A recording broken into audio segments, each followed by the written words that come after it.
Picture this: dark night, deserted street. A young black girl was just returning home when she was pulled over by a patrolman. At first, it seemed like a routine check, but things quickly got out of hand. The cop started talking to her rudely and then, seeing the inhaler in her hands, ripped it out, robbing her of her ability to breathe. But he had no idea who her father was.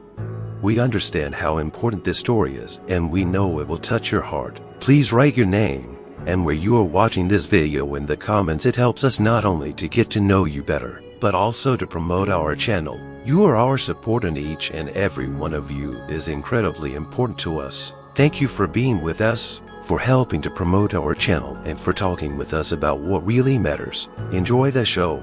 Late evening had already thickened over the city, sheltering its echoes of day under a dark velvet cover. The streets, usually full of people, now seemed lifeless, silent and empty, as if the houses, trees and street lamps themselves had sunk into a deep, forgotten rest. Only a few faint street lamps illuminated the foggy patches of the road, on which there was now a single figure, a young girl walking alone, hurrying to leave the ominously quiet neighborhood.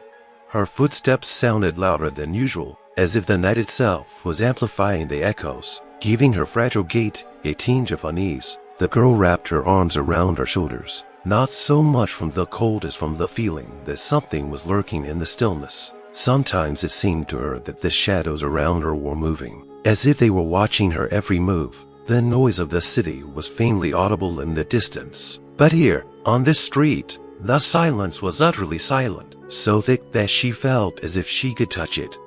She hurried, hoping to cross this deserted part of the city, where every unfamiliar sound made her heart beat a little faster. She looked back a couple times, listening for rustles that seemed to appear only when she turned away. Her breathing quickened, and her fingers clenched tighter into the strap of her bag, as if it would protect her. The streets were deserted and dark, the dim light from the windows illuminating the sidewalk faintly in places and sometimes disappearing altogether, leaving her alone with the darkness. She quickened her step, realizing that it was late and any reasonable person would prefer to stay home. But she still had to get home, and her intuitive sense of unease urged her to move faster. Her black hair fell to her shoulders, fluttering slightly in the wind, but her face remained focused, her eyes staring ahead. Just as she reached the corner of the street, something inside her told her to stop, to look back.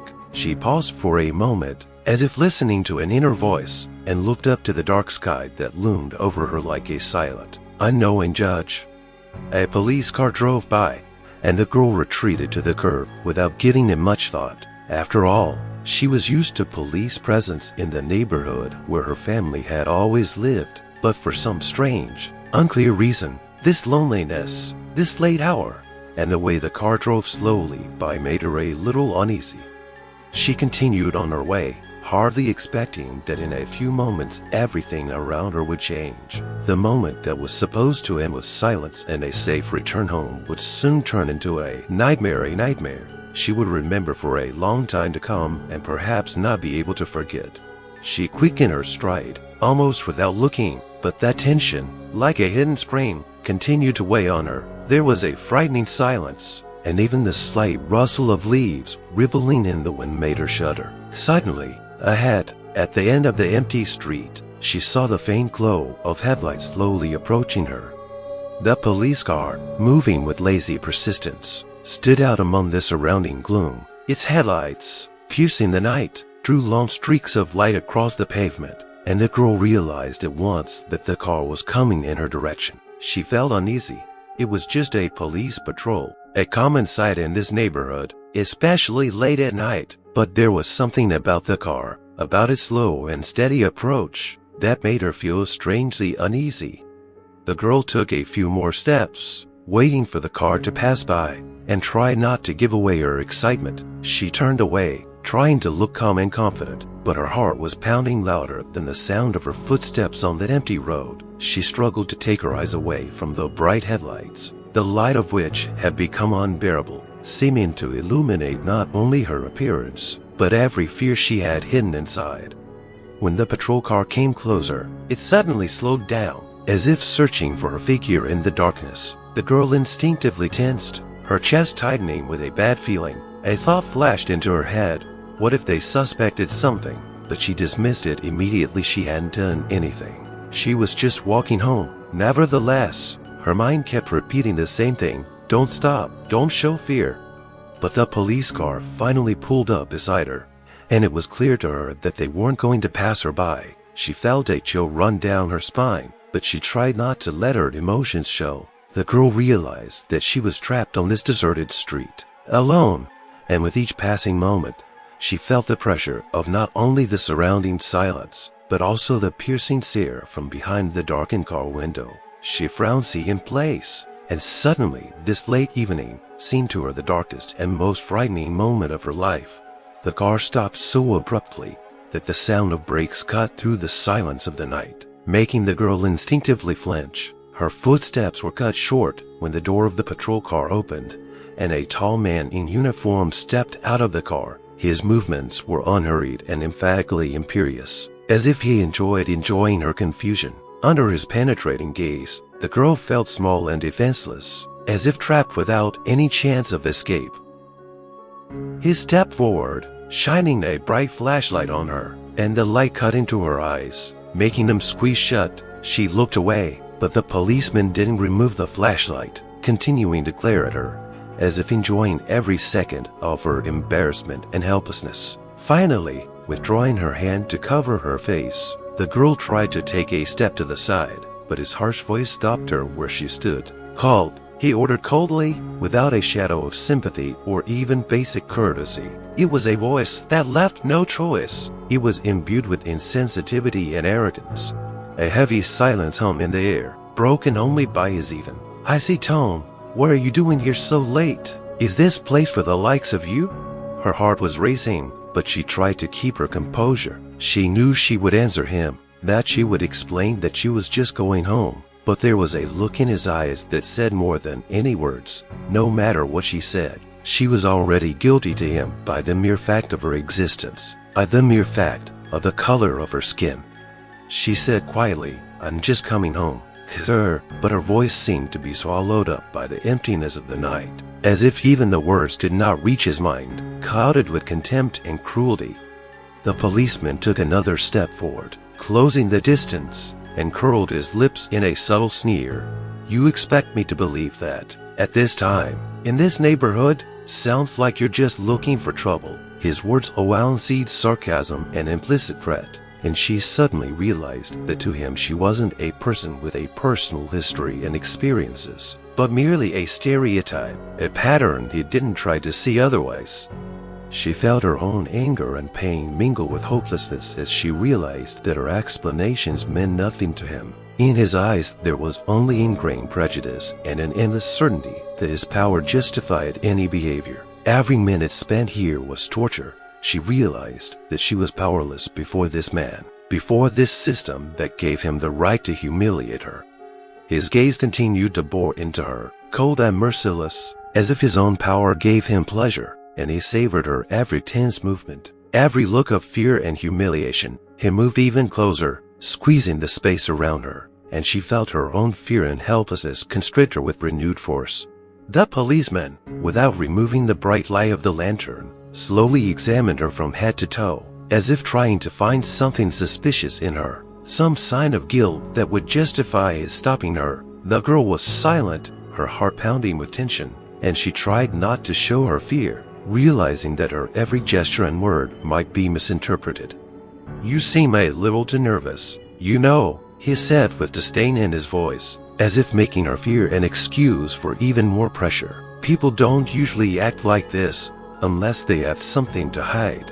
She swallowed, trying to deal with the growing lump in her throat, and gathered the strength to reply, "I'm just going home, sir, nothing else."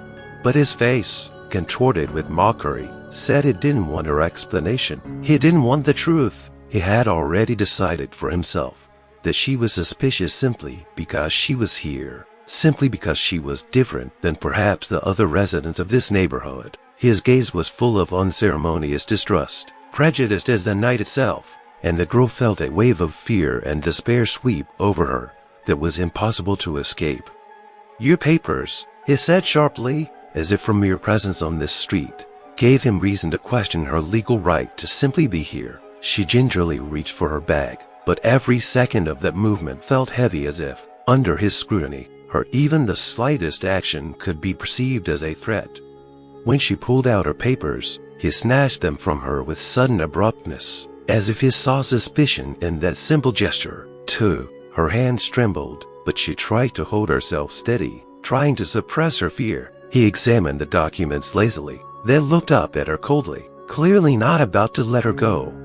"Why are you even here? At this time? In this neighborhood? Alone? Do you really belong here?" His questions, full of latent aggression, were rhetorical. She sensed he didn't expect or want an answer. He just kept asking them, building up a sense of her guilt, even though there was no reason for it. Her words, his tone, the look on his face, everything told her that he suspected her not because of her actions, but because of herself. And every new question, every hard look, seemed to say, "You're already guilty. You shouldn't be here." The policeman, barely glancing at her papers, threw them back at her as if they were something dirty, not worthy of his attention. He curled his lips, scrutinizing her from head to toe, as if she were some object that happened to be in his way. There was contempt in his gaze, in which the girl read something far more than mere distrust. It was an insult, embedded in his every gesture, every detail telling her that he didn't see her as a person. Walking around late at night, he grinned, crossing his arms over his chest. "Really? Trying to impress someone? Or maybe you have something more interesting on your mind?" There was a sneer in his voice, fell and hurtful. His words were like blows, sudden, sharp blows that she couldn't predict and couldn't defend against. Her breathing quickened, and gathering all her composure, she calmly replied, "I'm just coming home, sir." The policeman, however, grinned even wider, as if her words confirmed something he already thought was obvious. "Coming home, just like that, at night, alone, looking like that?" His voice was filled with sarcasm, as if her very existence at this hour and in this place was a crime. He took another step, closing the distance, as if deliberately invading her personal space, forcing her backward, closer to the wall. "You realize you don't belong here, right? People like you shouldn't be hanging around other people's neighborhoods," he said with contempt, his every gesture and intonation seeming to say that she was a stranger here, that her presence on the street was already a provocation in itself. "You probably think you can walk around here as freely as others, but let's be honest, it's not for the likes of you," he added, enunciating each word with a painful slowness that made her absorb the humiliation. His face was contorted with anger, and he cast her a contemptuous glance without hiding his blatant racism. "It's the same thing all the time, acting like queens and then being surprised when they start being watched. You've been here too long unattended as it is. It's time to get you back where you belong." There wasn't the slightest hint of doubt or compassion in his voice. He sounded like he was passing judgment on her. She felt her chest tighten with terror and helplessness, but she remained motionless, clinging to the last crumbs of self-control. She realized that any word she said, any gesture, could be an excuse for him to be even more cruel. The policeman, looking at her again with a cruel squint, shook his head slowly, as if the sight of her caused him undisguised disgust. He took a few steps around her, as if assessing her, cornering her with his presence. "You looked nervous, holding yourself stiff, looking around, averting your gaze," he said with a faint smile that was nothing but sarcasm and cold calculation. "If I had nothing to hide, I keep my cool. As it is, something's not clean here."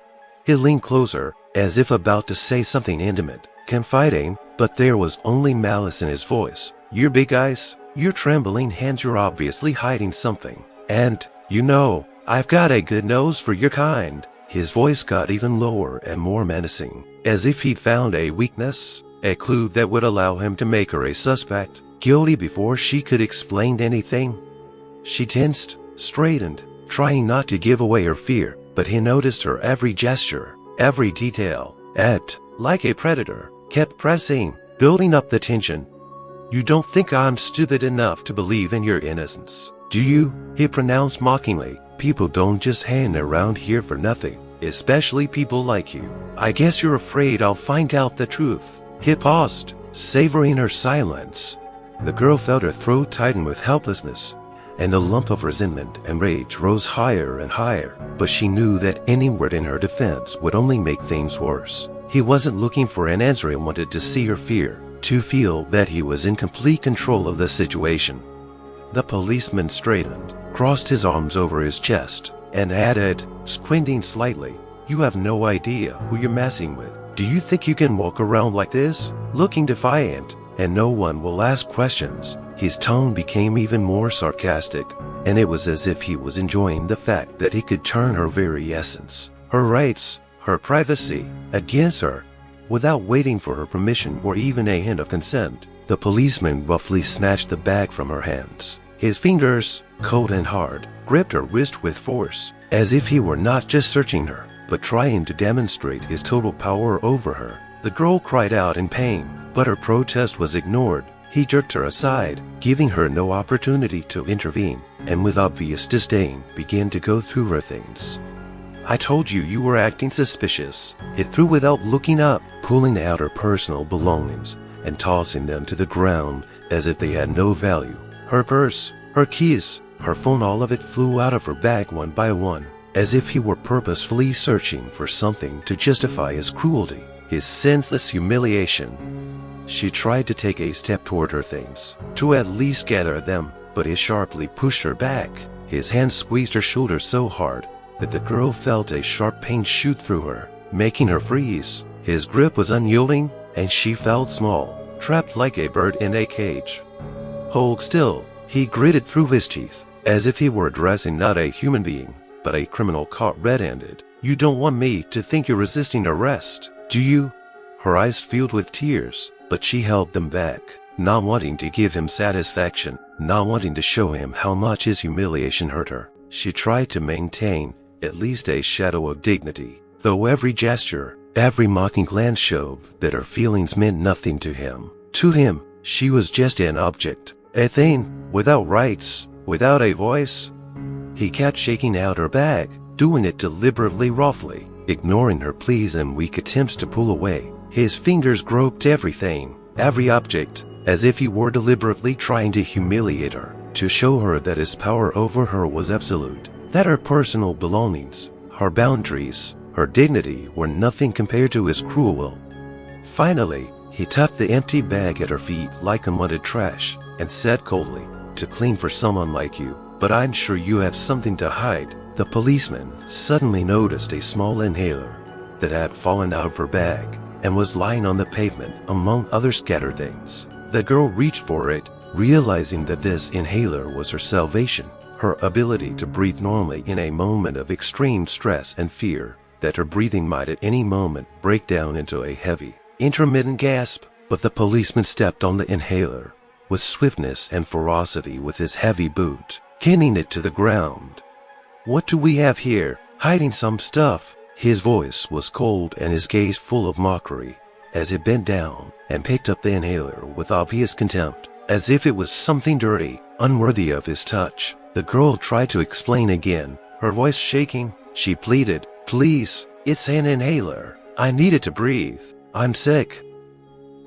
But his face only twisted in a cruel smirk. "Breathe." He turned the inhaler slowly in his hands, as if examining a toy that happened to be in his possession. "You know, maybe this breathing thing isn't so necessary for someone like you. Maybe if you weren't hanging around here at night, you wouldn't need this remedy." She could feel the air beginning to tear at her lungs, by fear, humiliation, and increasing lack of oxygen blending into one oppressive feeling. But the policeman paid no attention. His gaze was hard, cold, and she realized that her pleas were only annoying him, making the situation more amusing to him. The girl reached out her hand again, desperately asking for the inhaler back, but he abruptly dismissed her, clenching the inhaler in his fist. "You think you can call the shots around here? You're in a strange neighborhood, alone, at night, and you dare to demand anything else? Your rights mean nothing here." He said it with such hatred that every word bounced off her like a new blow. She knew that her life, her health, didn't matter to him. Her pathetic attempts to explain herself, her silent, crying pleas, all of this was his amusement, his act of domination. in which he did not recognize her as having the slightest right to help, to defend herself. The policeman threw the inhaler at her feet with a wry grin, forcing her to drop to her knees to reach for it. He took a step back, watching as she frantically tried to grab it, but before she could pick it up, he stepped on the inhaler again, crushing it under the weight of his boot. "Looks like you're going to have to do without it somehow now. I don't think you need anything to breathe, since you seem to be doing just fine as it is." His words dripped with venom, and his face contorted with cold contempt. Her breathing became labored because of the lack of an inhaler, and she felt a terrible heaviness in her chest. The air seemed to tear away, leaving her with a vacuum inside her. Each inhalation was unbearably difficult, as if her throat were being squeezed by an invisible constrictor. She tried to inhale more deeply, but it was only an intermittent, painful wheeze. The girl made a desperate attempt to reach for the ruined inhaler lying in the dust at his feet, but the policeman suddenly grabbed her arm roughly, twisting it behind her back with such force that she cried out in pain. He seemed to savor her desperation, her every weak and helpless movement, her every intermittent breath that grew heavier and more painful. "Did you not understand what I said? You've been hanging around here too long already," he hissed, pulling her up by the arm, preventing her from lowering herself to the inhaler. He held her so tightly that pain began to throb throughout her arm, rising to her shoulder and clouding her mind. She felt her heart hammering even harder, fear filling her to the brim like black water flooding her lungs. She tried to wheeze something, to explain that she needed to breathe, that she was choking, but the words drowned in her own breathing, turning into stifled sobs. Every breath was torture. It felt like her lungs were being squeezed in a vice, her breath escaping with every passing moment. The policeman let go of her hand as she lost her footing and struggled to her feet, clutching at her chest in a desperate attempt to find some air. Her legs gave out and she fell to her knees, trying to bring herself to her senses, to gather the last of her strength to breathe. But that only made her helplessness worse.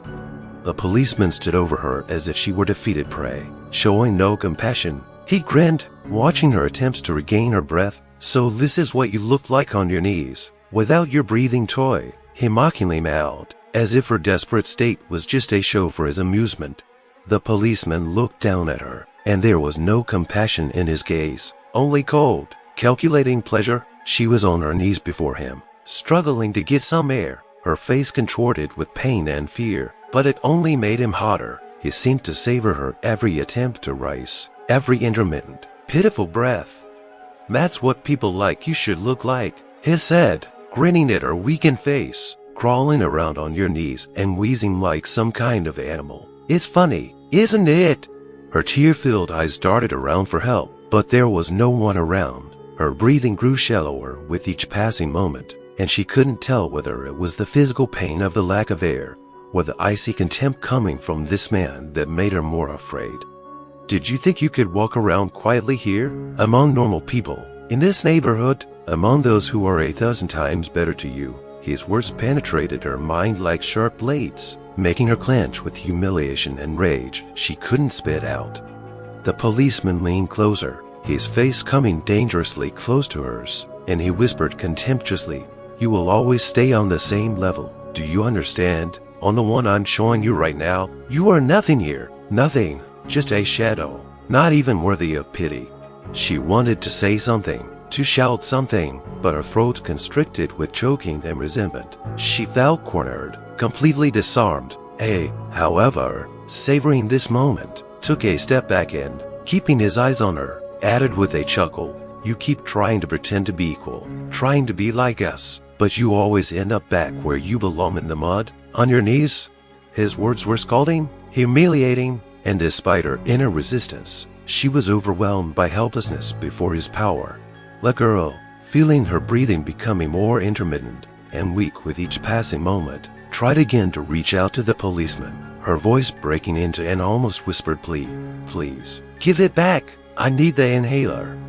Can't breathe?" But her words only ignited a new wave of ridicule and contempt in him. The policeman raised the inhaler in front of her face, holding it far enough away that she couldn't reach it, and smirked, enjoying her desperation. So you want to breathe? What are you going to do for that?" His words poured out like venom, distorting even the simplest request into an act of humiliation. He savored her helplessness, her fear, her desperate struggle for every breath. How many times do you have to explain that this place isn't for people like you? You think you can just come here, walk around, breathe like everyone else? No, you don't have those privileges. He held the inhaler in his hand, twirling it between his fingers as if it were just unwanted trash. You will always be a reminder of who you are and where you belong. Her tear-filled gaze pleaded with him, but it only grinned even wider, taking pleasure in her helplessness. You all need to remember, you're nothing. I could just throw this away like I did you and no one would notice. He leaned closer, his face contorted with arrogant cruelty. No one cares what you have inside you, what you need or how you feel. You're here on my terms, and I decide whether you breathe or not. The girl, struggling to steady herself, whispered again, "Please, need it." But the policeman only smirked, gripping the inhaler even tighter. "You crawl on your knees, beg, but it won't change anything. People like you have no right to beg, no right to demand. You are a nobody. I hold your life in my hands, and it's up to me to decide what to do with it." His words pressed against her, penetrating her heart and shattering her last hopes. He was savoring this moment, his eyes glowing with contempt and his voice confident of his absolute power. She felt a wave of panic sweep through her body, overwhelming her mind, making her thoughts chaotic and jagged, fear-chilling, merciless, penetrating her to the very bones, filled everything inside. Every breath, every attempt to find even a breath of air was painful, and her eyes, full of tears, were shrouded in a shroud of terror and powerlessness. Inside her mind, a single question was beating inside her mind. What if I don't survive? What if this is my end? The thoughts tore her apart, making her heart pound like a cage with no way out. She felt like she was surrounded by an insurmountable wall, a wall of cruelty, of contempt, of endless hatred, and there was nothing she could do to break it down. She was trapped, imprisoned in this horror, without any possibility of escape. Why does he enjoy it so much? Her mind clung to that thought, trying to figure out why his eyes glowed with pleasure when he saw her suffering. She wanted to scream, to thrash about, to rush away, but her body, exhausted by panic and pain, felt as if it were paralyzed. She was helpless, broken, like a broken flower thrown to the ground and trampled by a boot. Another dark force was growing inside her, a hatred as bitter as poison. She could feel the fear and hatred merging into a burning, overwhelming feeling. She wanted him to understand, just for a moment, the pain, the helplessness, the feeling of utter insignificance in front of someone who thought you unworthy of even air. But she knew that for him it was only a game, a performance he had put on to test his power over her, to crush her, to rob her of all hope of salvation. Her fear was becoming more and more animalistic, primitive, like that of a hunted animal. She realized that she was alone in this nightmare, and that horror, the realization that no one would come to her aid, made her truly afraid. There's no one here. There's nothing I can do. I'm nothing to him. The thoughts ran one after another, turning into an endless circle of panic and despair. Every second lasted like an eternity as she stared at him, at his cold, mocking eyes, and felt the remnants of hope and confidence fade in her. A wave of despair swept over her, pulling her down into the abyss. The policeman stood over her, enjoying the moment of his absolute power, his face contorted in a cynical, cruel grin. He knew that here, in this dark, deserted part of town, no one would see or hear what was happening. No one would come to her aid. This was his time, his place, his endless field of permissiveness. He liked that feeling, the power that came not just from his farm, but from the knowledge that his actions would be without consequence, that no one would hold him accountable for what he did and said.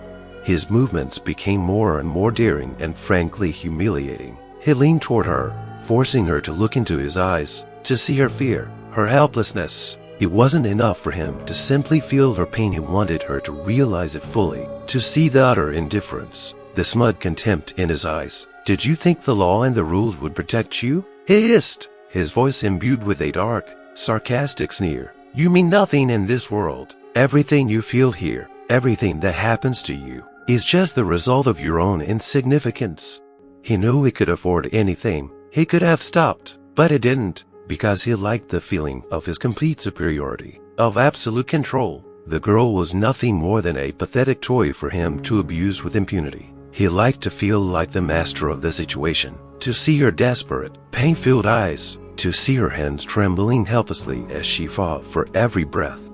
He realized with cold pleasure that he could break her both morally and physically, and no one would dare say a word of reproach to him. The love he represented became a convenient cover for him, a justification for his own dark desires. He did not need justification, his power itself was his justification, and he was sure that no one would dare to question his actions. Every movement she made, every attempt to get up or ask for help again, only made him more angry. He enjoyed how easily he could silence her, how his cold stare and cruel words sliced into her, breaking her resistance. It was a sensation he returned to again and again, seeing the simultaneous fear, hatred, and helplessness in her eyes. It was his power, absolute, unrestricted, justifying every act, every word. Her breathing became shallower and shallower, and with each breath, her lungs seemed to tighten in an agonizing grip, preventing her from getting enough air. She frantically gulped for air, but it seemed to turn to dust, disintegrating before it reached her lungs. The world before her eyes began to blur, the outlines of objects blurring, and she could barely make out the policeman's face, his cold, mocking eyes. Weakness ran through her body. Her legs gave out, and she realized she couldn't stand any longer. Her knees gave out, and she sank slowly to the pavement, feeling the world around her grow darker and darker, the sounds muffled as if covered by a thick layer of absorbent cotton. Her mind clung to the last crumbs of consciousness, but her body wouldn't listen. Her eyelids grew heavy, and finally she felt the darkness, cold and all-consuming, take over her consciousness. The moment she completely lost touch with reality, her body slumped to the ground, her arms sprawled helplessly on the asphalt, and her head fell to the side like a broken doll. The girl's face became lifeless, and her chest rose and fell faintly as the remnants of air struggled to escape. The policeman, watching this, made not the slightest movement to help her. His eyes remained cold, indifferent, without the least bit of concern or regret. He looked at her emotionless body as if it were just an unwanted object that had lost interest and value. There was no compassion in his gaze, not even simple human concern, just complete, utter indifference. He stepped back a little, crossing his arms, and leaning in, he threw in a disdainful glance. Weakness, always that weakness in you. His voice was quiet, but the words burned with their icy indifference. He wasn't going to lift her up, wasn't going to check her breathing or make sure she was coming to her senses. He didn't care. His power was on full display, and he wasn't interested in her anymore. To him, it was just another incident, another moment of superiority, and leaving her lying on the cold pavement, he slowly turned away as if she had never been here. She struggled to regain consciousness, her eyes barely open, and her mind was still hazy, as if after a long, heavy sleep. She tried to move, but her body remained weak and unyielding. Her head was spinning, and each new breath hurt, but instinct, the will to survive, made her try again and again to regain control of herself. With barely enough strength, the girl managed to raise her head and, clinging to the last remnants of energy, whispered in a hoarse voice, "Help, please, please." Her pleas barely reached the policeman standing nearby. He could hear her squeezed voice, but his face remained still, as if her words didn't matter in the slightest. He didn't look at her, deliberately averting his gaze, as if she simply didn't exist nearby. She tried again, her voice sounding weaker but desperate. "Please. Can't breathe? Help!" The policeman glanced lazily over his shoulder at her, but there was not a shadow of reaction in his gaze. He crossed his arms and turned away defiantly, showing that her words, her pleas, meant nothing to him. It was as if he had closed himself off from her suffering, cold and impassive, with an expression of mild irritation, as if her condition were a mere inconvenience to him. Each new attempt to reach him was met with a wall of total indifference. Her voice grew quieter and quieter, trembling, but there was still a desperate hope that a single word, a single sigh, might awaken a spark of compassion in him. But the policeman, ignoring her suffering, remained motionless. He stood like a stone, the embodiment of a soulless authority that neither sees nor hears when asked for help. The policeman looked at her with a wry grin. his eyes glittering with cold pleasure. The sight of her weakness, of her trying to regain control of her own body, only fueled his contempt. He took a few leisurely steps, leaned over and, with a sarcastic expression on his face, said, "So, princess, you're not so comfortable here, are you? All this pathetic wheezing. Do you think someone is obligated to help you just because you choose to?" His words penetrated her like blades, every word soaked in mockery and outright racism, as if her weakness, her helplessness was an excuse for him to show her how insignificant he considered her. "What? Pride doesn't allow it anymore. Where's your strength now? Where's your confidence? You can't even stand up, and you're still trying to demand something," he continued, savoring every moment of her humiliation. He paused between words, letting her feel the weight of his cruel phrases. "You're all like that," he threw in with a sneer, leaning closer. "You think you deserve special treatment, but here's the truth. You're nothing. On this sidewalk, in this neighborhood, you're just a weak, useless nothing." He straightened up, glanced down at her, and his smirk got even nastier. She tried to look away, to shut herself off from his words, but he was determined to make her hear every word. "Look at me when I'm talking to you," he threw sharply, and she, despite her own desire not to look in his direction, raised her eyes to his, full of pain and humiliation. He knew she was unable to respond, unable to defend herself, and he relished the power that allowed him to trample on her dignity with impunity. "You thought someone would come to the rescue, didn't you?" He laughed, and that laugh was cold, full of disdain. "But you know, nobody here feels sorry for people like you. You're just trash, and no one's going to save you." His taunts were growing by the second, becoming a tool he used to press her, to make her feel as humiliated, crushed, helpless as possible. Her gaze, her weakness, all this only fueled his desire to continue, for it was the embodiment of his victory, of his complete power over a man deprived of even the right to dignity. When the girl, on the verge of losing consciousness, was barely able to raise her head, she heard the scraping of tires and the muffled sounds of an approaching car. A second patrol car slowly pulled up and stopped a little farther away. She felt a fleeting spark of hope. Perhaps someone would help, someone would end her torment. The car door opened, and another officer stepped out, with an attentive gaze that seemed to be assessing the situation. However, when he came closer and looked at his colleague, their gazes met, and in the dim light of the street lamp, the girl saw a barely perceptible understanding between them.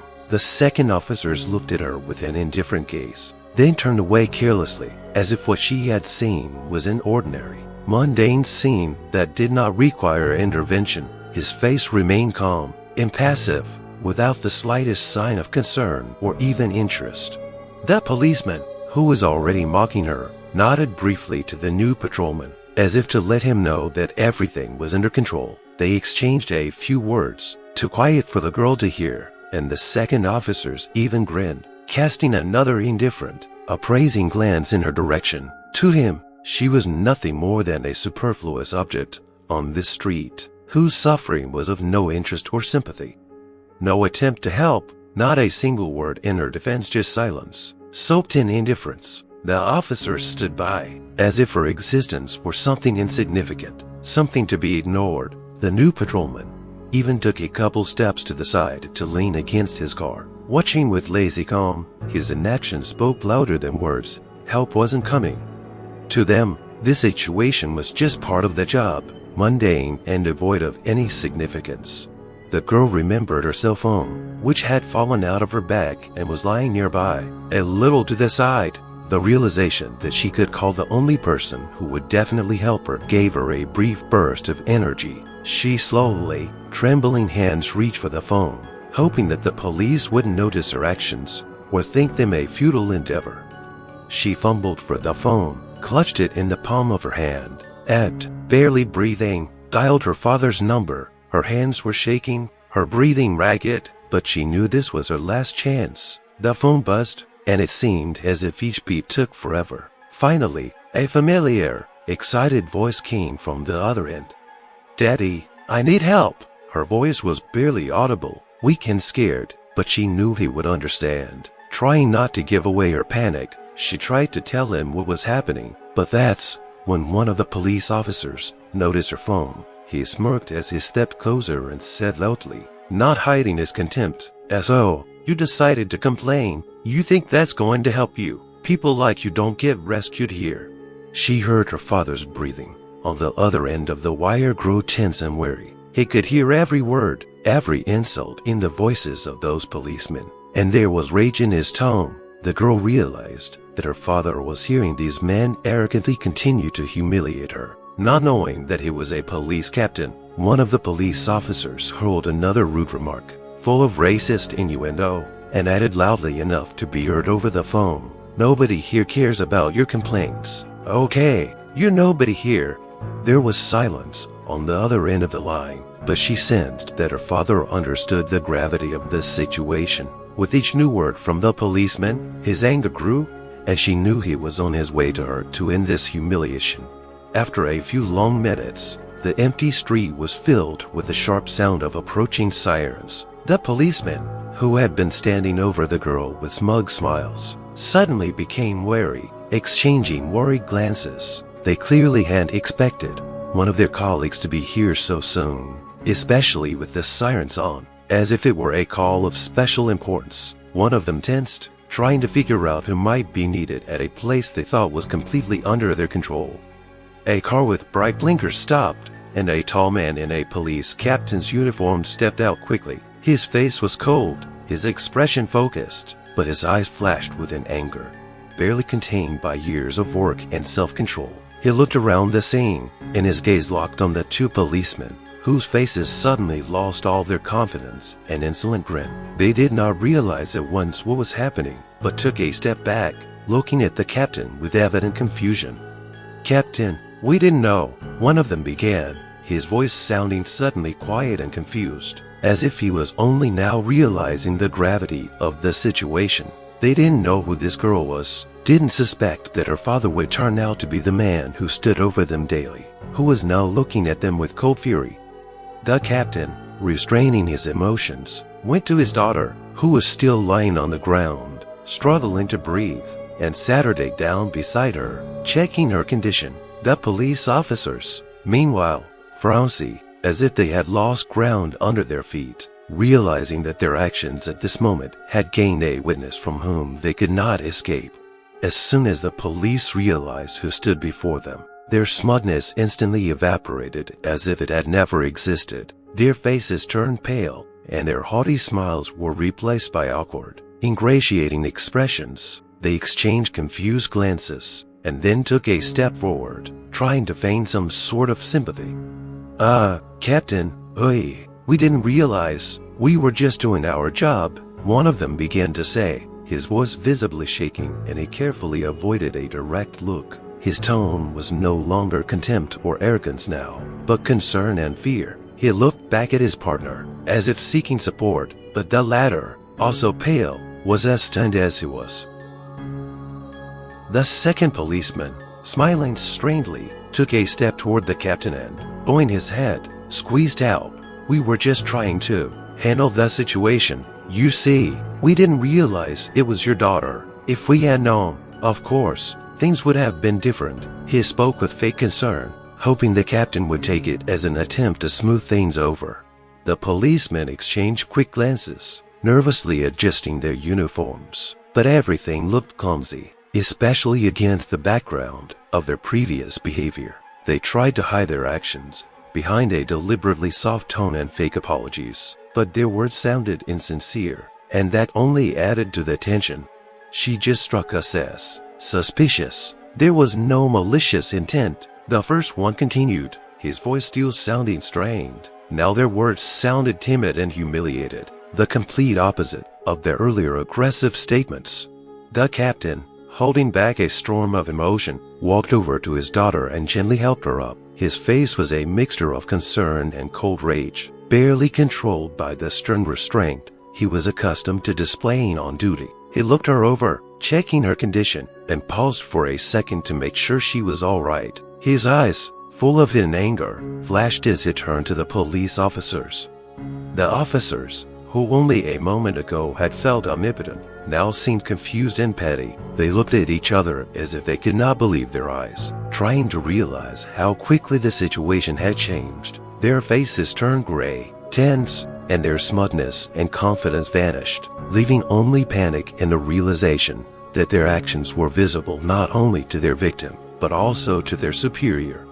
"Captain," one of them muttered, his voice trembling, and he tried to straighten up, assuming the appearance of a subordinate. The other officers, trying to hide his anxiety behind a clumsy smile, opened his mouth to say something, but the words stuck, and he just awkwardly took a step back.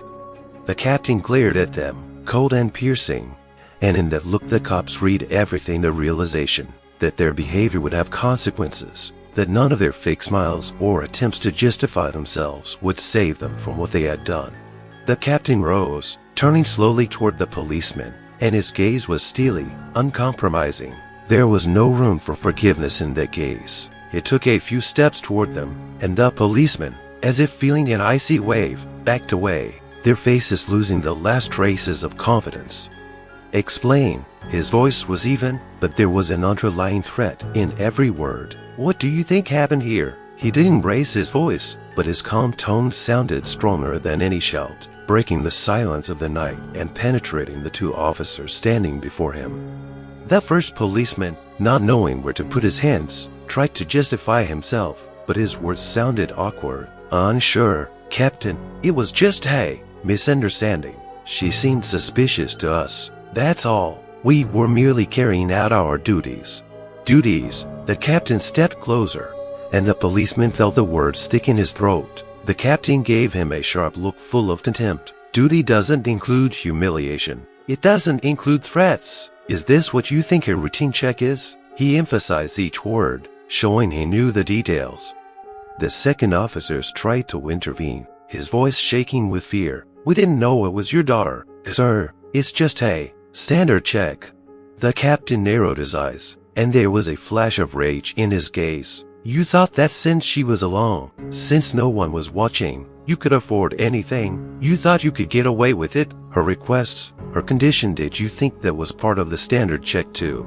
The policemen, feeling the weight of his words, finally lost their composure. They tried to avert their eyes, but the captain, giving them no opportunity to escape his gaze, continued, "You insulted her, deprived her of her inhaler, mocked her condition. Tell me, how does that feed into your charter?" The policemen looked at each other, unable to find words to justify their behavior. Their faces, which had recently expressed confidence and cold superiority, now betrayed their panic.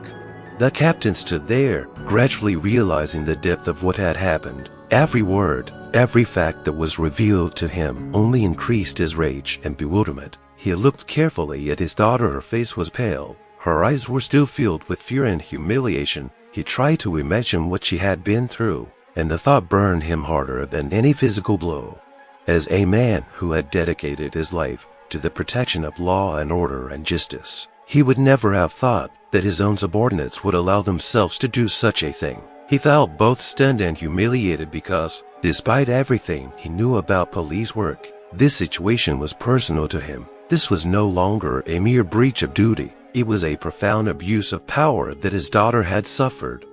"Do you realize what you've done?" His voice became icy, as if it held not just anger but deep disappointment. "You have used your uniform, your position, to humiliate a man who has done nothing. This is more than a mere offense. It is a betrayal of the very idea of justice you were supposed to protect."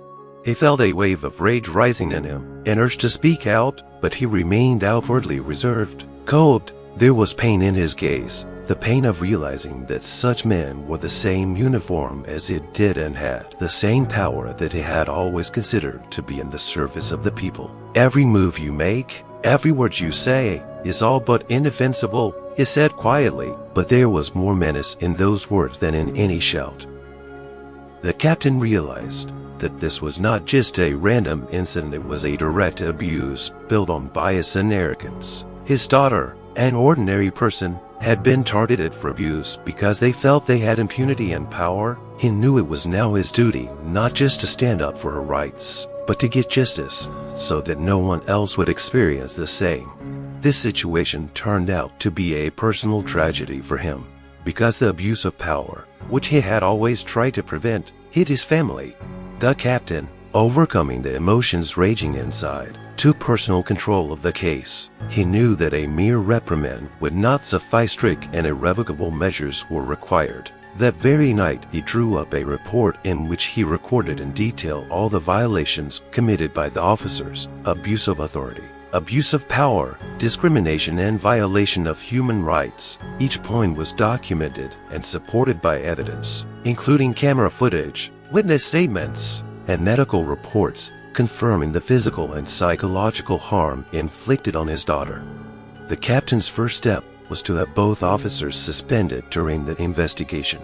Their official duties were suspended, and their personnel files were transferred to the Internal Security Department. Given the seriousness of the allegations, the board was convened on an emergency basis to conduct the proceedings. The officers faced strict charges of abuse of authority, racial discrimination, and ill treatment.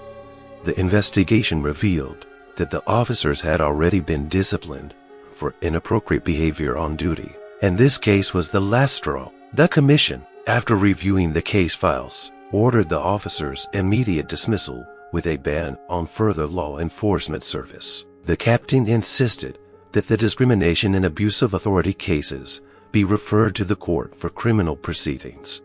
The captain also initiated reforms in the department regarding transparency and strict standards for police checks. He ensured that such incidents would no longer go unpunished. The case of the captain's daughter became a high-profile and publicized event that awakened a wave of discussion and protests. People who learned of the incident were outraged that such abuse could occur in a society where the police are supposed to protect, not oppress. The story was publicized in the media, sparking a public debate about equality, justice, and abuse of power. The incident became a symbol of how systemic problems can affect even those closest to law enforcement and showed that no one is immune to injustice. The police officers involved in the incident were found guilty by the court and were stripped not only of their ranks and jobs, but also of their ability to ever work in law enforcement. The punishment included suspended sentences for abuse of authority and humiliation of human dignity to demonstrate that the law is the same for everyone, and any action that violates it must be punished. A captain who experienced a personal tragedy initiated reforms within the department, pushing for mandatory courses on human rights, communication psychology, and discrimination prevention for all officers. These changes were part of an overall strategy to increase transparency and accountability among law enforcement agencies. In the end, this story served as an important lesson. Society realized that security, equality, and justice are not just words, but principles that require constant monitoring and strict standards. People began to more actively demand transparency from law enforcement agencies, seeing it as a guarantee of safety for everyone, regardless of their background or appearance. Thank you for watching this story to the end. We know it can leave a deep impact and make you think. Write in the comments what you think about this situation. Have you or a loved one experienced injustice or bias? Share your experiences. Your stories are important because they help us together to raise important issues and make a difference. We really appreciate each and every one of you. Each of your comments and feedback make our channel stronger. Subscribe and like so you don't miss our new videos, and help spread these important stories. Thank you for being with us. We wish you a good day and justice in all situations.